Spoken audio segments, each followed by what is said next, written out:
big game, obviously, just to be here in the state of Alabama. A lot of people expected for an SEC 1-2 to maybe be a Kentucky. What have you seen so far about both teams in this matchup tomorrow? Yeah, it's whoa, this is so much louder than I thought it was going to be. It's really special, actually. I think just kind of shows a shift and shows the parity in basketball and shows the dominance of SEC basketball, especially, and the investment that the SEC has put into basketball. I mean, when you think about this matchup, I grew up in Georgia, and even living in Georgia, we always watched Alabama-Auburn football. We always watched the Auburn Bowl. We always watched the Iron Bowl. We always watched that matchup on the field.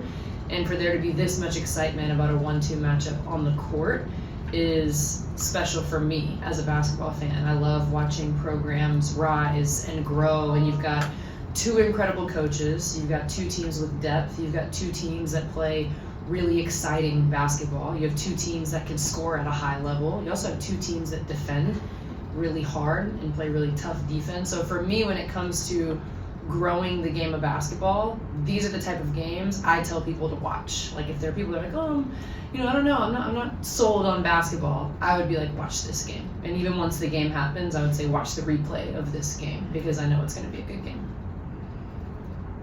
You talked about kind of the changes in SEC basketball. Maybe how much have you seen since you've traveled nationally, the perception of the SEC and specifically Alabama and Auburn kind of changed from a basketball standpoint? Yeah, everywhere I've gone, airports, different interviews, different segments that people have wanted me to come on, everyone is talking about SEC men's basketball. SEC women's basketball as well, obviously being someone that covers both leagues.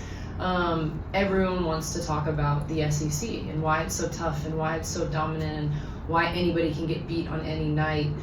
But to me, I think I've gotten the most questions when it comes to Auburn and Alabama about the coaches. Everyone wants to know, what's Coach Oates like? What's Bruce Pearl like? What are those two coaches doing to keep their players, to get top transfers, and to have sustained success? So I think it's been really fun. Both coaches have been great to me and very supportive of me, and so I really appreciate them on a personal level, but also really appreciate the way that they're running their programs. You played for Pat Summitt, so with Coach Oates and Coach Pearl, any characteristics similar to her success and what they're doing right now? Yeah, I think I love that you asked about Pat. I love talking about her, but the thing about Pat to me was she could get on you and be so hard on you or be very direct or, even when she was recruiting me and I was in high school, I remember complaining to her at one point and she was just like, well, what are you going to do about it? And I know it came from that level of being hard on me. Wasn't always easy to hear, but I know it came from a place of love and I know it came from a place of care. And I think Coach Oates and Coach Pearl do the same thing. Like I'll see them get after their players and challenge their players and push their players' buttons, but you also know where it's coming from. And I think from just obviously the outside looking in, and I can't speak for the players, but from what it seems like, the way their players trust them is because they know that they're also cared about. And I know that for me, that was what I always felt with Pat and being with her. Can you recall a player that's gone from one side of a rivalry to another like Aiden Holloway has for Alabama? And as a former player, what do you think that's like mentally for him? Can I recall?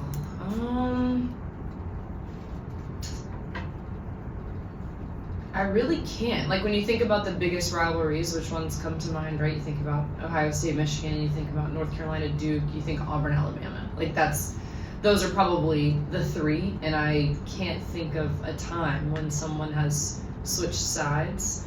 I also have a hard time imagining all of the different things that Aiden's probably feeling. I know he's mentioned having still good relationships with his guys at Auburn and, the success that he's had at Alabama and the way that he's playing and how crucial he is to this team. I would imagine it's a challenge, but also he's a competitor and he wants to win and he wants to compete and he wants to do well. So I think what I would imagine, just being someone that played the game, like once the ball goes up, it's just the game. It's the game, and whoever's across from him might be his guy from the school he was at, but he's still just trying to win the game and do whatever it takes to win. And I know for me, once you have a game plan in mind the figures in front of you don't matter as much as far as who they are as a person. Like, what's their jersey number, what's the scout on that person's jersey number, and you only have to stick to that. And that's the best way that you can sort of take those emotions out of it. It's easier said than done, but I know a lot of athletes, when there's a game plan in place, that's what you're focused on, that's what you're locked in on. And so I would imagine that there's a lot of feelings before the game, probably a lot of feelings after the game, but during the game, it's scouting report, what is it going to take to win? I'll just ask you, one of the best at breaking down the game. This is a matchup here with two teams that have been the best in college basketball all season long. What stands out to you about what we're going to see on the floor here tomorrow? Yeah, I think both teams, when I think about offense, obviously Alabama wants to play so fast, and they're such a fast offense. They've got the fastest pace. They want to get out and run.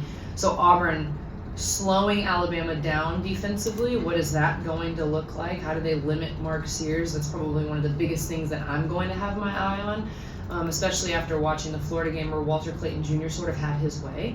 I think that is the key for Auburn. How do they slow Alabama down? But then also for Auburn, how do they play offense with patience? Because I know offense in the way that Auburn can get the matchups that they want. They can play fast and score in transition, of course, but they could also put Alabama in some challenging matchups if they're patient on the offensive end. So slowing Alabama down, then coming back down on the other end and being patient on the offensive end.